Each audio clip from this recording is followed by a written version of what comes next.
Welcome to the Drive Able podcast. I'm Ali Akbarian and over there is Brad Williams. And today we are talking about driving with hand controls and all kinds of different progressions around driving with a disability with Andrew Gibson. Andrew had a brain injury on his 18th birthday at 36 years ago. And for multiple years, he's been driving with various different types of hand controls and I guess progressing on with different types of things in his life and done many different adventures. So yeah, it'd be really interesting to speak to him. And now he's actually working within an advocacy group. So I'm very excited to speak to him to see what he's doing and what he's done and how we can share that story. What do you reckon, Brad?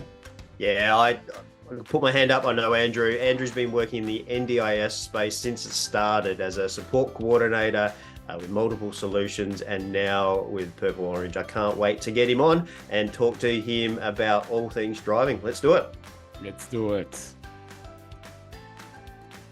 Welcome to the Drive Able podcast, where each episode you get to listen to two of Australia's leading professionals in the area of driving and community mobility for people with disabilities. In each episode, they interview drivers, carers, and industry experts and share the insider's guide to driving with a disability. Here are your hosts, Brad and Ollie. Hi everyone, I'm really excited to get into today's interview, but before we get started, we just want to do a quick shout out to our sponsors who make this show possible, Mobility Engineering and Williams OT. This show takes time and money to put together, so we just wanted to say a huge thanks to the sponsors for helping us bring you this podcast. Okay, today we have Andrew Gibson joining us. G'day Andrew, how are you going? Can you tell us a little bit about yourself, give us a bit of an introduction and a bit about your disability and your background and so on?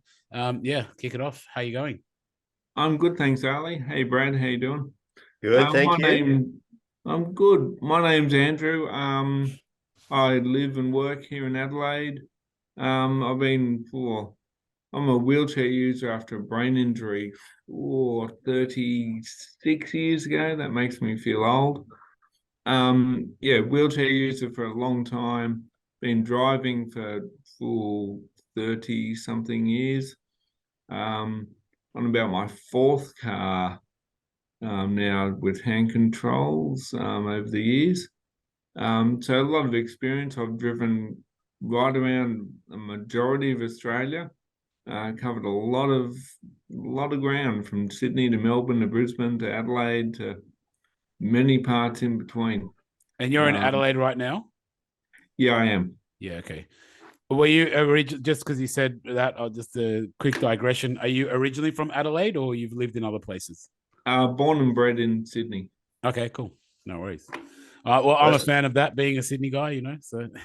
We're a national thing, aren't we? We need to get a bit more Melbourne and Brisbane, maybe, those type of people on. We've had a fair bit of WA on in the past, but we probably need to get a little bit more Victoria and Queensland on, I reckon. Yeah. But anyway, Andrew, what we wanted to get you on here for was to talk about your history with driving. It is something that, you've said already, you've had 4 cars and driven with hand controls all through that. We want to talk to you about your journey through driving from the start. So let us know what happened at the start. Was the brain injury related before driving, or was it part of driving, or was it later than driving? When did it all start? I had a brain injury when I was 18 on my actual 18th birthday, which was kind of yikes. But I'd only had my learner's permit before then. I'd only done like maybe half a dozen kangaroo hopping a little manual car around the car park. Yeah. So I didn't, and had a brain injury, did a lot of rehab for it, intense for a couple of years. But then somebody mentioned, hey, you should look at getting a driver's license. And I was just like, oh my God, independence, match what that would give me. So through back then, this is like the 1980s, remember, ancient history, there was the Commonwealth Rehab Service. So through that, I got to do some driving in a modified, driving instructed vehicle, push-pull, hand-controlled steering knob. I was a lot more mobile back then than I am now, so I could throw the wheelchair in the boot of the car and stumble around. But yeah, pretty quickly did, weekly driving lessons and got my P's, and that just opened up a whole world of adventure. Awesome. What was your first car? Commodore, VH Commodore? Commodore. Mine was also a Commodore. I think it was an ex-taxi because when I bought it, it already had 150,000 on the clock, but it ran well. I drove that everywhere for 10 years and finally fell apart, sort of like the Blues Brothers, where the car goes poof, with nearly 500,000 kilometers on the clock. Oh, wow. Yeah. Amazing what some of those older cars can do. I don't know if any new cars can get that many Ks on it, unless it's maybe a Toyota. But they're amazing what you can get out of a car, for sure. Yeah. And where did you go on some of those adventures? All around Australia? Where did you go? What did you do? Family in Brisbane, family in Melbourne, and really good friends, kind of family in Brisbane. So I was forever going to one or the other. It's driving up the coast or driving, down to Melbourne. So you like long distance driving?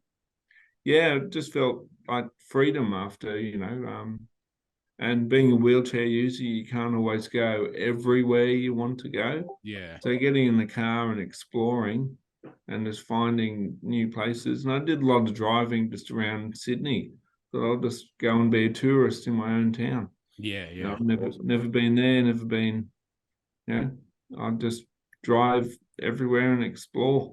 So that was and you had a push-pull hand control in that car as well. That's right. Yeah, it was just Commodore. Yep.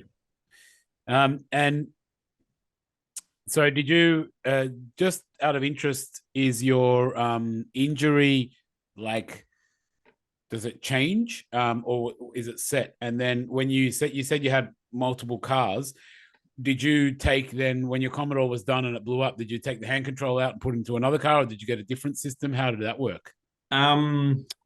First time, because I bought another Commodore, it was pretty easy to and back then everything was self-funded. So I went, okay, that kind of was part of the decision of getting another similar car, because it was just a swap over of controls. And as I said, I was a lot more mobile then. I had a folding wheelchair that I just put, in the boot. Then I got a slightly more jazzy wheelchair and was pulling the wheels off and putting the frame on the seat next to me. Or if I had people with me, that would go in the boot or back seat. Yeah. But yeah, just your stock standard push-pull hand controls and spin the knob. So when you said it was self-funded, when NDIS came out about 10, 11 years ago now, have you used them, and did that provide any other options, and did it change the way you do things? I'm interested to know that.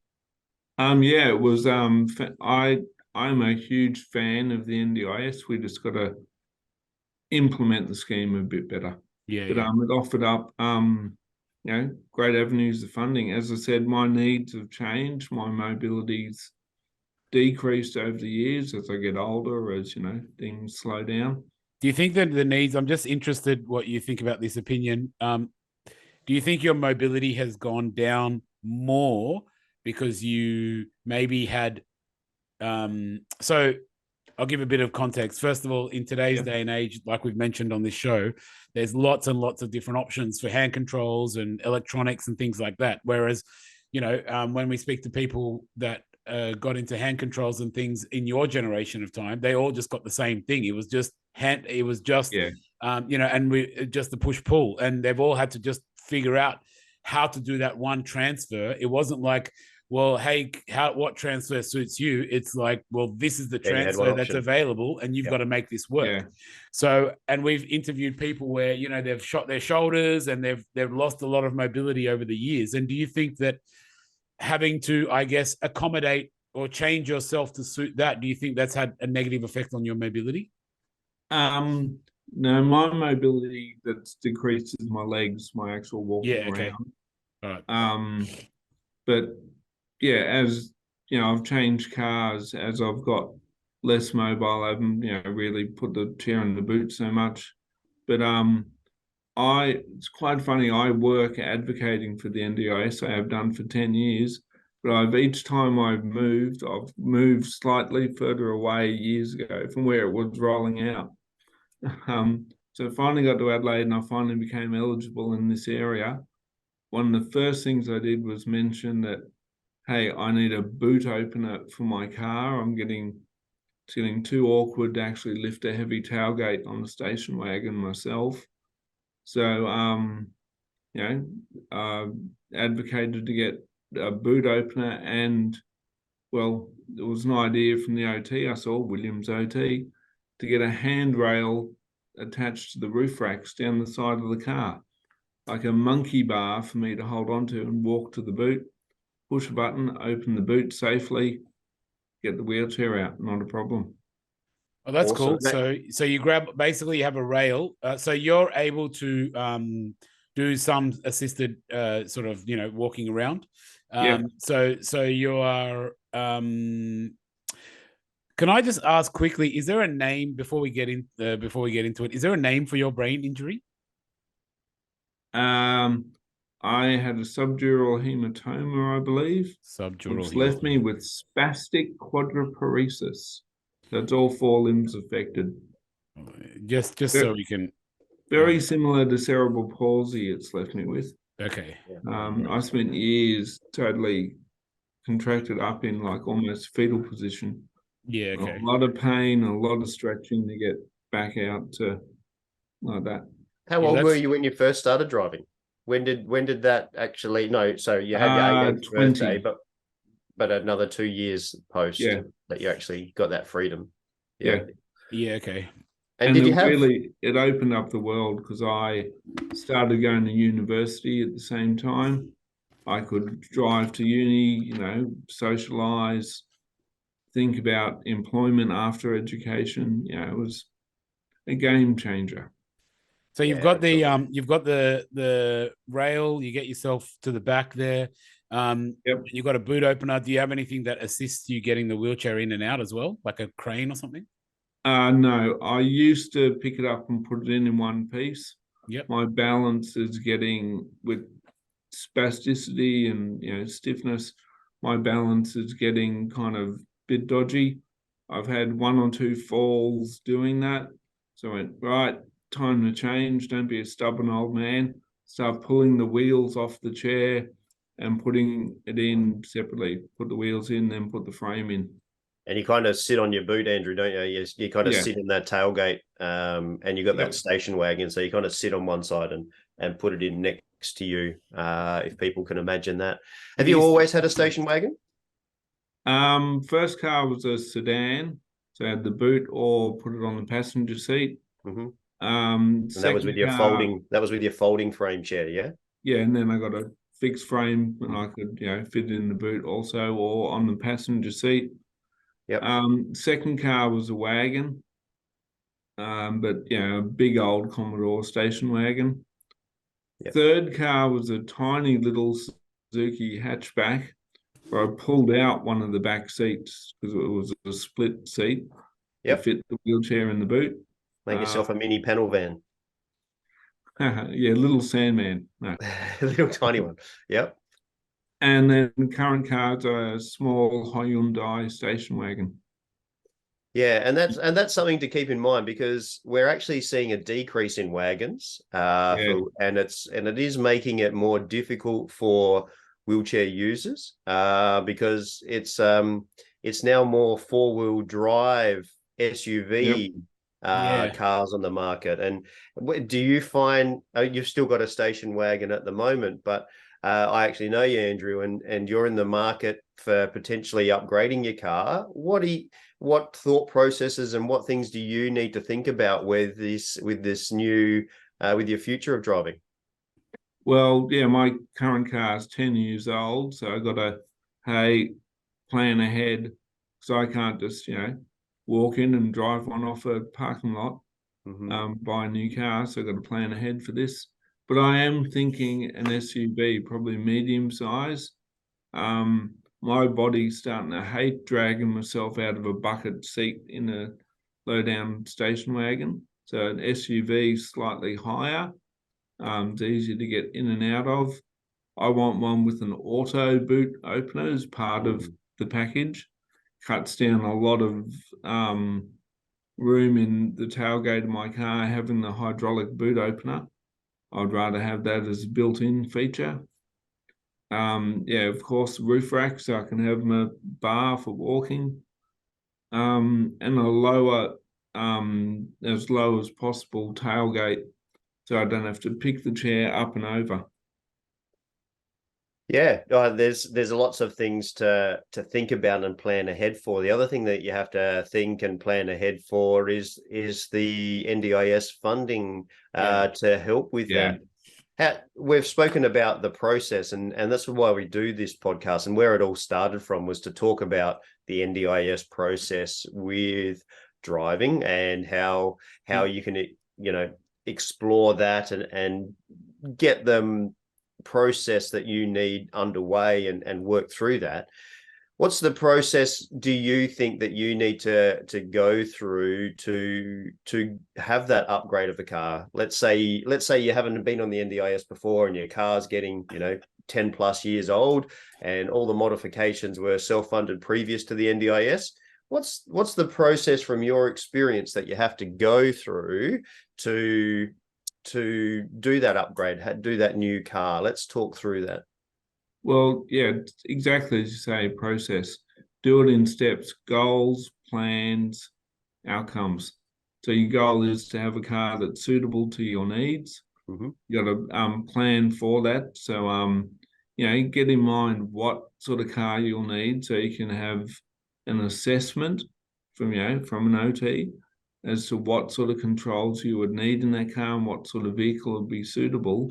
That way, when you go to an NDIS plan meeting, you've got the idea and the OT can support this with what, modifications that you would need in the car. So that way the NDIS can plan out what sort of funding you would need and improve it. Yeah, and it takes time. All that process takes time. Yeah, how long did it take you, out of interest, from start to finish, the last time you went through it? Getting the boot control and it was kind of convoluted because the NDIS planners kept saying, "Oh, why don't you just get a lifter to put your chair on the roof of the car?" And I was like, I don't want to actually do that because that will reduce my mobility getting around to the back of the car. I want to keep as much, and they were trying to say what was better for me when they hadn't even met me, which is unfortunate. That is a very interesting point you make there, Andrew, and I'm sure we'll bring this up in our top 3 takeaways. Yep. This is something that happens all the time, is that as an OT, it frustrates the bejeebers out of me. I could have used a stronger word then. It's really frustrating. We spend hours with our clients trying to figure out what the best solution is, go through and explore all the solutions and document that in reports to why this is an option, but we've chosen not to use this option, as in like a wheelchair hoist for the roof, because of A, B, C, probably D, E, F, and G as well, and why we've chosen this other option here instead. And we've chosen these reasons for A, B, C, D, all the way through to G as well. And yet, as frustrating as it is, the delegate who has to do the approval asks again, why won't you do this? We think this would be the best way to do it. And we have to re-answer all those questions again.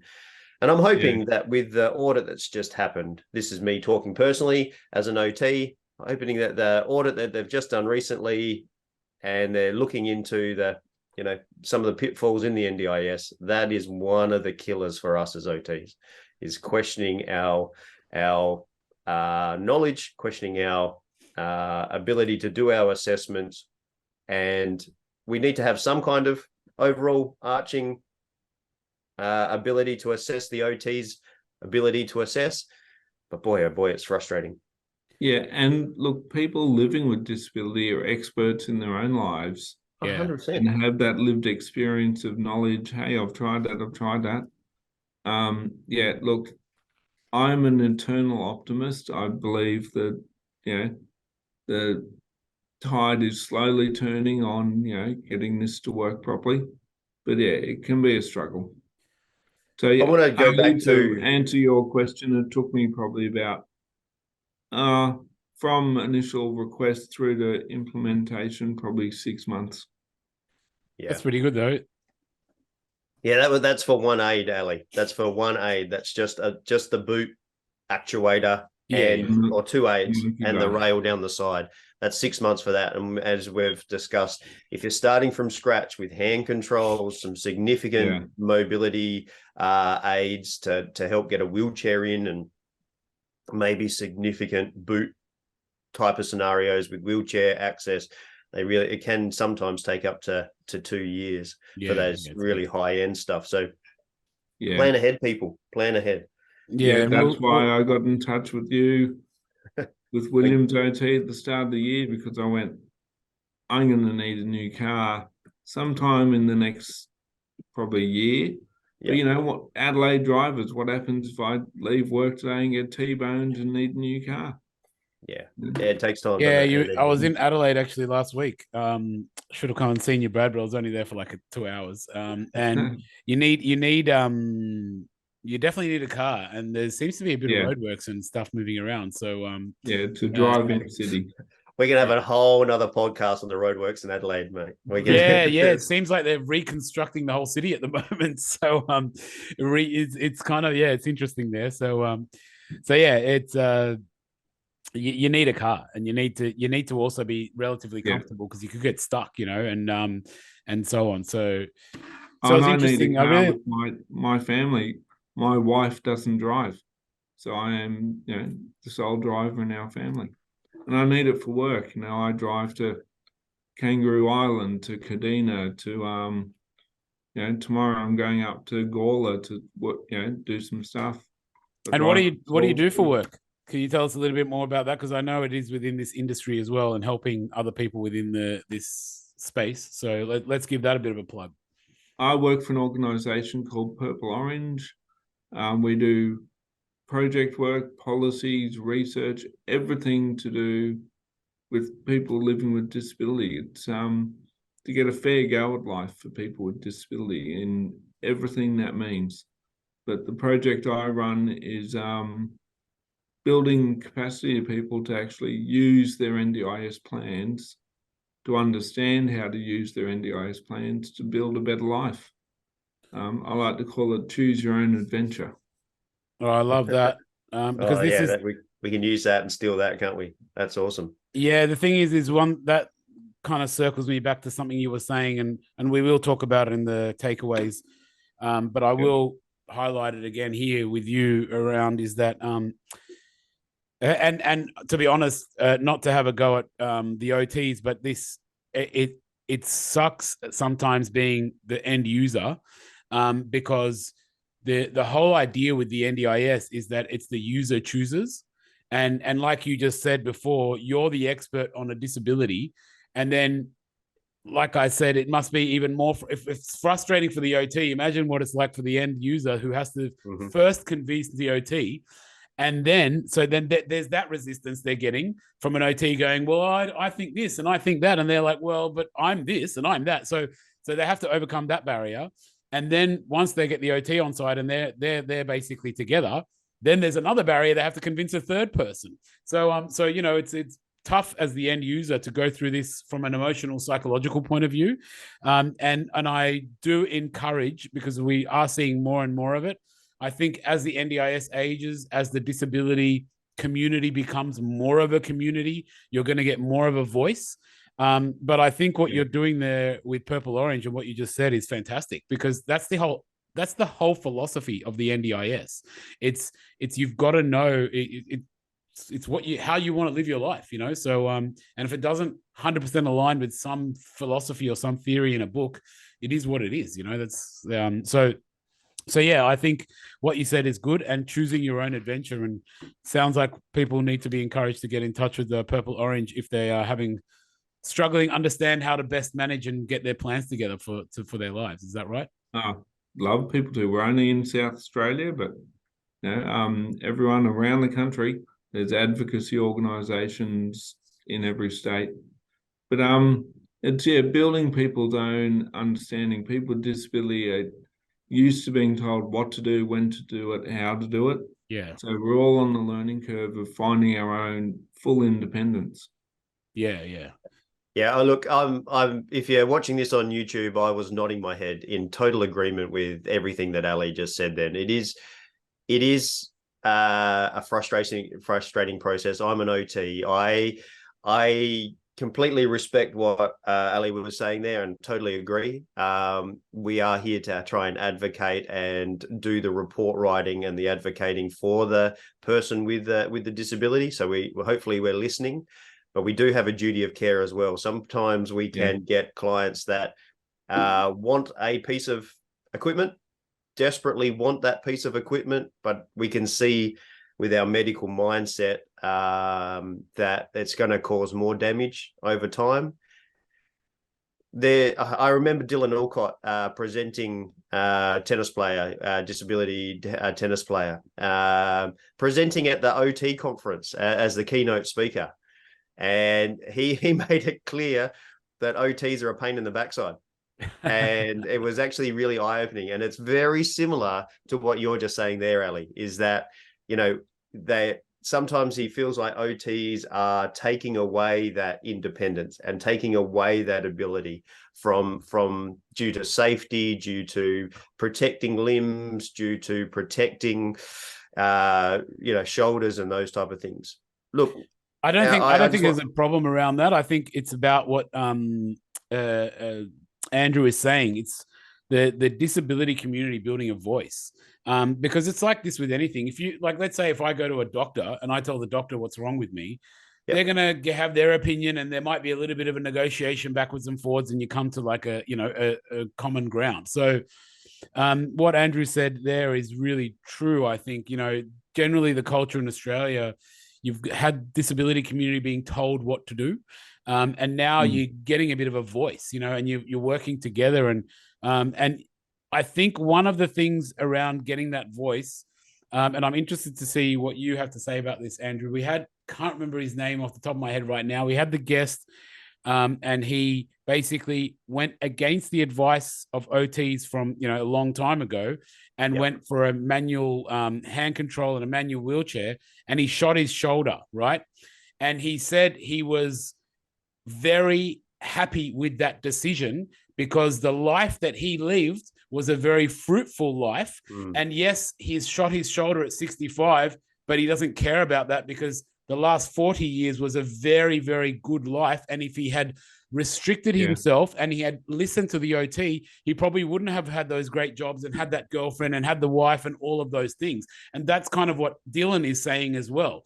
If he was able to push himself, then he became an international tennis player. So it's but he had to drive that himself with his own voice, Dylan, if that makes sense, There's always duty of care balanced by dignity of risk. I'm letting people do things and find out, is it going to work and I'm going to lead 40 years of great life? Or, I understand duty of care. Hey, you might have that fall or blow that shoulder or do something damage next week. And it's, dignity of risk, giving people the opportunity to live their own life and make their own decisions. I'll put it into perspective. I've played basketball all my life. I've done 2 ACLs and now I've done my 3rd ACL. And my doctor has told me that I've put myself on a waiting list for 2 knee replacements in the future. Woohoo! I'm listening to the doctor now because he says, do not play a pivot sport ever again. Otherwise, you won't have knees. You will have that knee replacement next week. Yeah. I'm now finally listening to a doctor. I didn't listen to the first knee. I didn't listen to the second knee. I'm listening on the third knee. But I took that choice. And that's what we need to understand. People have choice, even though the risks are there. People have choice. And if any NDIS delegates are listening to this as well, that's something else that needs to be kept in mind. OTs, if you're listening to this, Andrew's pointed it out. Dignity of choice is absolutely vital for the people living through their day-to-day life. Yeah, it's like, you find out the hard way or find out the good way. I twice went backpacking through Europe, the manual chair by myself. Absolutely, I'm meeting friends over there, but by myself a lot of the time. Kind of got a bit terrified that I was doing it. Went, what will happen? Went, well, I'm not going to find out what will happen by sitting at home. It's getting there. If my chair breaks, I'll go and get it fixed. I'm sure there are people that use wheelchairs in Europe. And I had the time of my life. Yep. That's awesome. Don't hang back. Go and explore. Live your life. I don't know if you mentioned it. Just one last question I want to ask. What hand control are you using now? Is it still push-pull? It is. Yep. But I'm looking at upgrading with new ones. Like an electronic style? Yeah. Just in my, in line with the way cars have changed. Things have moved away from strict mechanical.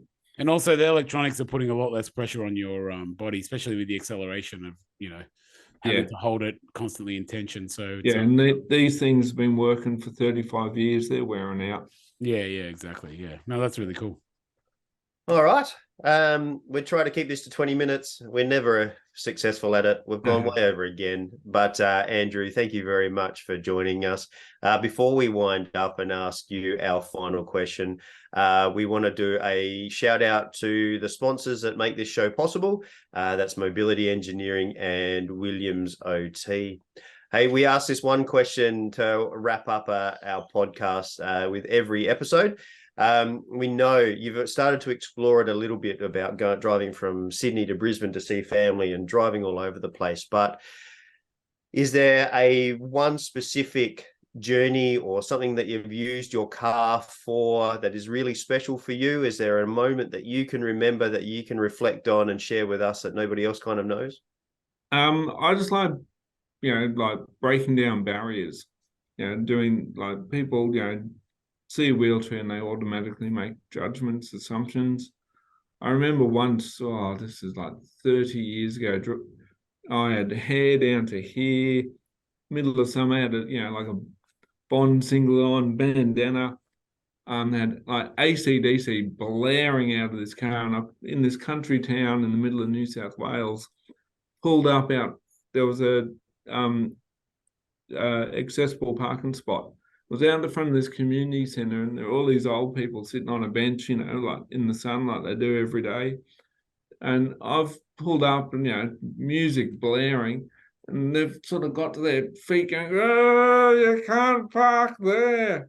Yeah, why not? Well, it's for other people, those people. Got my wheelchair out, said g'day, and almost gave them heart attacks. They're going, oh my God. What's going on with the, people in wheelchairs aren't meant to look like that. They're not meant to be cool and young and groovy. So I like breaking down barriers and challenging assumptions. Awesome. And when people, use accessible parking spots and that, good. But hey, I tell them, you're doing really well. You're doing great. That's sort of the question I want. Look, being lazy and selfish isn't actually a disability, but it's a handicap I'd hate to go through life with. Yeah. So challenging people's assumptions. Yeah, that's awesome.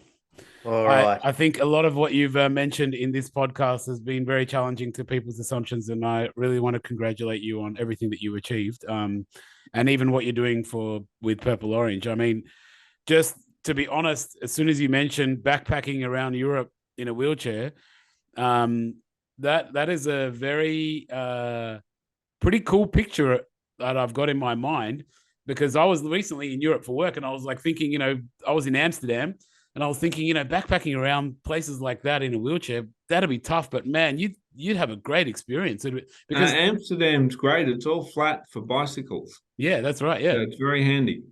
Yeah, so it's really cool, and I guess I hope it inspires other people to get out there. And we've got we had Jerome, one of the previous guests. He went all around the world in his car, all through Europe and all passes. So yeah, it's doable. So get out there and do it. It's really cool.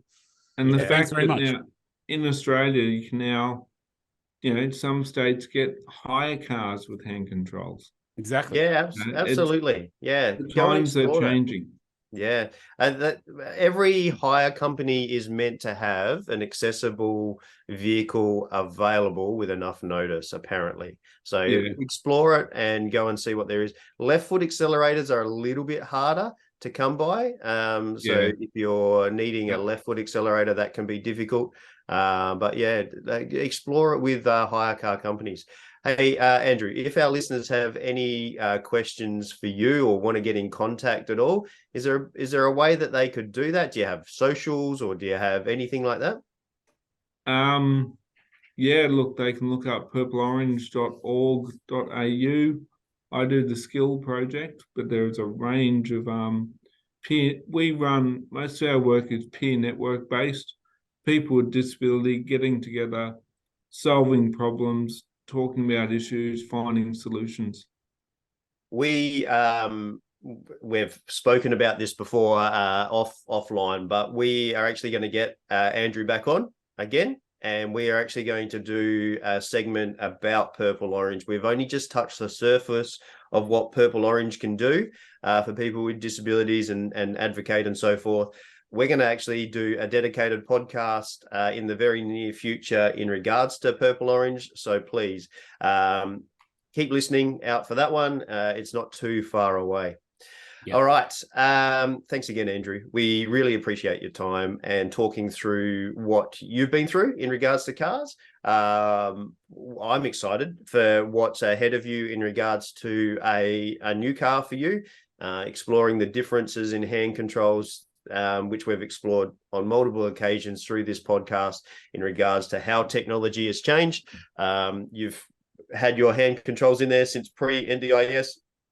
We've spoken about how hand controls have certainly changed since the introduction of NDIS and how that's challenged the market space.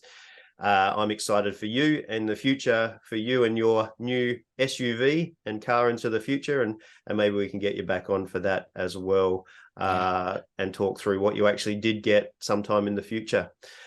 Make sure you leave us any comments in where you get this podcast from, whether you're listening to it on Apple or Google or Spotify or YouTube. Make sure you leave a comment down below, and we'll certainly pass on any questions or comments to Andrew. Make sure you press that like button, press that share button, and get this podcast out to other people that might be interested. And as we do in every episode, stick around. We're going to come back with our top 3 takeaways after this little episode. But before we do that, Andrew, thank you very much. Thanks very much, mate. It was great. Thanks, Ali. All right, welcome back. In this section, we bring you our expert analysis and our top 3 takeaways from the interview with Andrew that we just did. This is where we provide our 30 years of joint experience in the industry, helping people with disabilities to drive and get out in the community in a safe and meaningful way. That's actually an interesting lead-in regards to the safe and meaningful way. You'll understand what we mean by that as we go through our top 3 takeaways. The first takeaway that we've got, Ali, is be self-aware, plan ahead, make sure that you're not stubborn. What do we mean by that? Yeah, we've spoken about this in previous podcasts as well and spoken to other guests. It's about understanding when the current set of equipment or current stuff that you have is just not working. And rather than, making it, like trying to flog that dead horse, for lack of a better term, going, hey, stop being stubborn. It's time to change. It's time to upgrade. It's time to look at something different. But the reason why we're doing this podcast is to help people understand the industry, help people understand where the hurdles are as you go through this process in regards to driving or getting out as a passenger. it takes time. So make sure that you plan ahead that time. Make sure that if you're thinking about a car, I might need a car someday soon, that you start that process now. So you go, or start thinking about which kind of car it is, which type of avenues do you want to go down, and start exploring that with your OTs and your mobility dealers as well in regards to modifications, because it all takes time.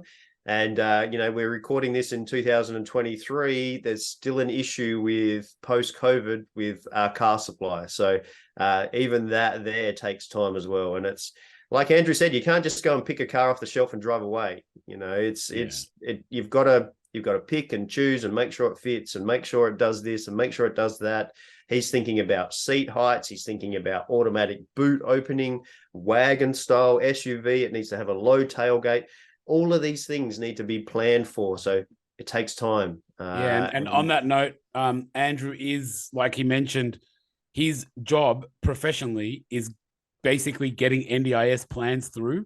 And for a very basic boot opener, it took Andrew 6 months. And it's his everyday job doing this, getting people's plans through, and it still took him 6 months.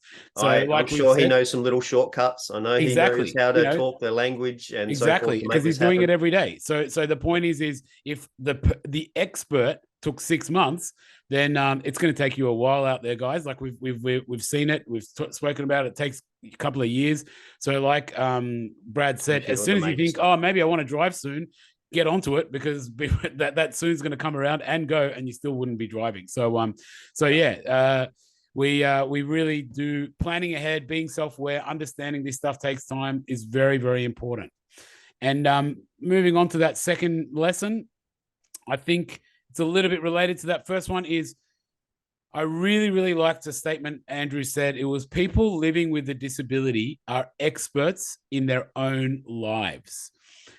So basically, you come to people like us, modifiers, product sellers, OTs for help. We're very helpful. We're like, I've actually noticed, I was saying this to someone yesterday, side note, because what happens when you work in this industry for a little while and you start to experience, especially when you're a equipment person, when you're working in the service industry, it can be quite emotional. But when you're an equipment person, you are working with someone for a short period of time, then you see their life get really happy. And so you get really happy as a person working in this industry. So what happens as a person working, I found within the industry of selling products, we all become kind of emotional tragics, and we really love our jobs and we really love helping the industry. So with that can sometimes come a little bit too much love. And we can really get smothery and say, no, we know this better than you, and we love this, and we love doing this. And so it's important that you as the user go, well, look, we know that you're giving us all these great options that you've seen, but I know me better than you, and I really need to push back here and go, well, I'm the expert on my life.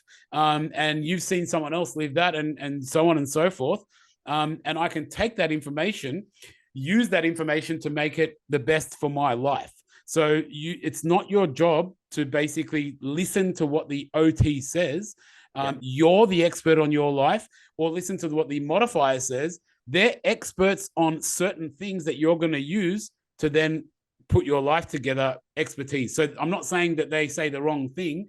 They are the experts and you're using them, but you're the expert on your life, if that makes sense. And I really liked how he said that. Yeah, look, as an OT, I train my team to make sure that they listen and advocate for the client, for the person with a disability. Don't be biased towards their own agenda, because we don't live it every day. Okay, we don't live it every day. You don't live it every day, Ali. I don't live it every day. I live my life every day. I know what's best for my life. We could all watch the Kardashians and try and live like the Kardashians, but I choose not to live like the Kardashians. I've got my own wants and desires and my own goals in my life and my own family and my own house and my own this, that, and everything else. And I choose to live my life in my way, which means that it's different to you, it's different to Andrew, it's different to everybody else. And I flip that around for the person with the disability, his life is completely different to mine. completely different to mine. Just the same way as mine is different to yours, even though we're in the same industry. We're both trying to help people with disabilities to get out on the road and explore that freedom and enjoy that independence. But your life is completely different to my life. Yeah. But we both respect that. Yeah, I let you do, your life, and you let me do my life, but we come together and join here. It's the same, flip that around. It's the same for the person with a disability. Yeah. I encourage you to work as a team. If you're not getting teamwork out of your OT, if you're not getting teamwork out of your modifier, as a person with a disability, go and play in another team. Yeah. Go and get another opinion. Go and get another a piece of work from somewhere else, and work with a new team to get the best outcomes for you. And even try and push back. Like I've had many times, like I did say to Brad before this, I don't want this to be an OT bashing session, because it's not trying to be, because even myself as a modifier and an engineer, I've been humbled many times. I'll give you 2 examples. One was, so we had a guy which I was basically quoting on a lifter for the back of the car, right? He had a Volkswagen wagon, a Volkswagen van. And I said, look, and he wanted an underfloor lifter for the side of the car. Now the underfloor lifter is 4 times the price. And I wouldn't even quote him. I was that arrogant. I wouldn't even quote him. I'm like, why waste your bloody money, mate? This is so stupid. You're an idiot. You can use your funding for this and this, and it's not going to get funded. And I was battling him, right? Then he turned around and he said, and I was thinking, in my mind, I was thinking, this guy's an idiot. He's not even listening to me. I'm an expert. I know everything and blah, blah, blah. Right. And then he turns around and he goes, when you get out of the car, which door do you get out of if you're sitting in the back? And I was like, oh, well, I get out of that door. And he's like, well, you're a bit of a dick, mate, if you don't want me to get out of that door and you want me to get out of the back. It's pretty shitty. That's how they put cargo in the back. And I don't want to feel like cargo, especially when I'm in that wheelchair. And I just felt like so much crap that day, because I was like, I never even thought about that, mate. And I was like, look, I'm so sorry. And I get it. And I 100% agree with what you're saying. And I never even looked at that. And I was just in my own little arrogant world of I know better and listen to me and listen to my way and blah, blah, blah. And that's happened to me multiple times. And still to this day, I fall into that trap. Yeah. Yeah, absolutely. And it kind of leads into our third point. But just before we do that, so many times I've had to fight the battle for the passenger. Where does the passenger sit in the car? Like when your wife is driving, Ellie, where do you sit? Do you sit in the back seat? Do you sit in the third row, or do you sit next to her in the front? Yeah, next to her in the front. You sit next to her in the front. Where do your kids desperately want to sit? Do they want to sit in the back, or do they want to sit up the front with you? Yeah, they want to sit up the front with you. Yeah.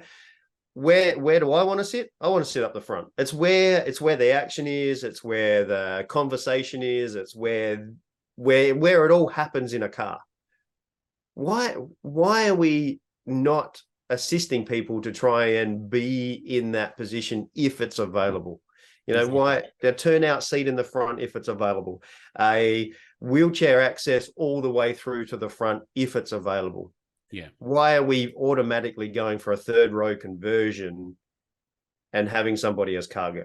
Another podcast, another story. I just had to say that now. Well, I think that does lead to the next point. And I think the reason why is because, look, I've had this experience a lot. We're very much used to telling disabled people what to do. And Andrew mentioned that, and that is a lesson that I want to challenge, because I have also, again, like I said, fallen into this trap myself. The whole basis of NDIS is choice and control. We need to, I guess, really allow the disability community to voice their opinions, and listen to that and figure out how to do that. And like I said, having worked in this industry, telling the disabled community what to do definitely is around, but I believe it comes from a good place. Speaking to people within the industry, everyone is tragic, everyone is full of love. And I see that even with the disability community, if you're an end user, sometimes you'll sacrifice going, oh, well, okay, Brad's a nice guy. He really does care about me. I'll probably take this sacrifice because he's probably right, And again, that's not the right thing, because, you know, Brad is passionate or Ali is passionate, and yeah, like maybe he is right and it could work. But if that's not really what you wanted, or if that's not really what you dreamt about, then push back. Yeah. And this is where I am going to put a little bit of challenge back onto the community. Because like I've said, look, we do sometimes in this show bash on the OTs and bash on the modifiers in the industry. But I will also go back to the end user and say, hey, speak up. If you don't like it, speak up, because if you don't, well, you kind of deserved what you got. And if you're not happy with it, well, you should have said something, because it's choice and control, and you do get that voice. That's the whole point of the NDIS. You might need to go to another OT. You might need to fight a bit harder. But man, you've been fighting this whole bloody battle as a disabled person your whole life anyway. So, you know, keep on fighting. Yeah. Look, it's really easy to, this is a driving thing now, and what Andrew's about to go through with his new car. It's really easy to get in one car and go, yeah, that works. That hand control works for me. No worries. It's very similar to what I'm used to. A good OT, a good modifier, everybody will explore these many options and go, well, the benefit of this one is this. The pros and cons of that one is that. The pros and cons of this one is this.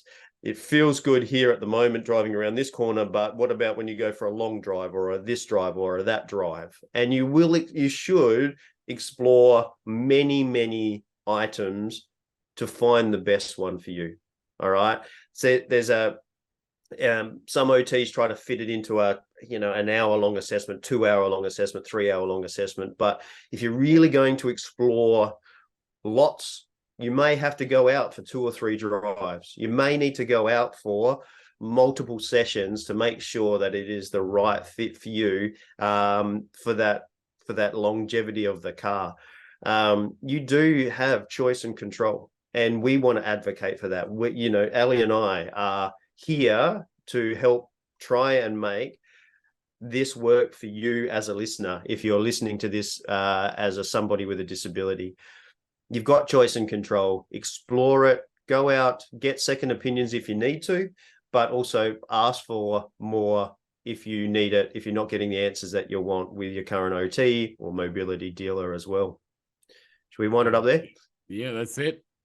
Yeah. All right. So as we wind up this episode, we want to give a shout out to our sponsors, Mobility Engineering and Williams OT, for helping us bring you this interview today with Andrew. We're going to get Andrew back on and explore Purple Orange, because, we're passionate about advocating for people with disabilities. This is what they do every day. We're going to get them back on to help this conversation a little bit further. But let's shout out to our sponsors. Williams OT, driver assessments and rehab, offers all the pieces of the puzzle to assist people with disabilities to reach their driving and community mobility goals. And Mobility Engineering is a team of passionate and dedicated people focused on bringing Australia's largest range of suitable transport solutions for all walks of life. As we say in every episode, the advice provided in this podcast is general in nature. So if you've got any queries about what can work for you, make sure you get in contact with your local OT and mobility dealer and set yourself up with a trial, because we just said it. Trials really do put you in the driver's seat. That's right. That's it. So we'll see you next time. Thanks, Ali. See you next time. Thanks for listening to the Drive Able podcast with Brad Williams and Ali Akbarian. If you like what you've heard, make sure you like, rate, and subscribe. It really does make a massive difference. If you or anyone you know would like to share a story about driving with a disability, or you would like to get in contact, find the show notes, or find the resources mentioned in this episode, you can find us on Facebook. Just search @Drive Able Podcast for more information.